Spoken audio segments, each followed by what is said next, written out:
In today's video, I'm going to teach you how to create and file 1099s in QuickBooks Desktop. If you need to prepare 1099 forms for your contractors, QuickBooks Desktop can guide you through the process in a fairly straightforward way. The key is to move carefully through each screen so your forms are mapped correctly, your vendor information is accurate, and your filing method matches how you want to submit.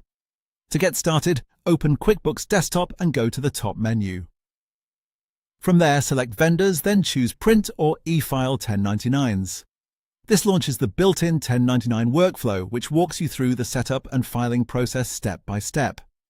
As you move through the prompts, one of the first things you'll do is map your accounts. This part is important because QuickBooks needs to know which expense accounts should be included when calculating 1099 payments. Take a moment to review the list carefully and make sure the accounts used for contractor or non-employee payments are connected to the correct 1099 boxes. If something is mapped incorrectly, the totals on the form may not be accurate, so it's worth double-checking before you continue.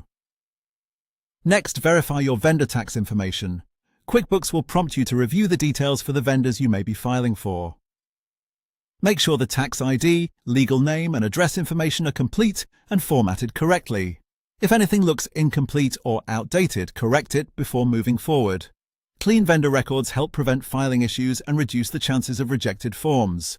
After that, you'll choose your filing method. QuickBooks Desktop gives you the option to print the forms yourself or e-file them. If you choose Print, be sure you're ready to use the appropriate paper forms and review alignment before final printing. If you choose e-file, follow the prompts carefully and confirm all required information before submission. Either method can work well, so choose the one that fits your process and reporting needs. Once everything has been reviewed, continue through the final prompts and submit your filing. Before you finish, it's always a good idea to pause and do one last review of the totals, vendor details, and selected filing option. A few extra seconds here can save time later if corrections are needed. And that's how to create and file 1099s in QuickBooks Desktop. If you follow the on-screen instructions carefully and verify your information along the way, the process should be smooth and manageable.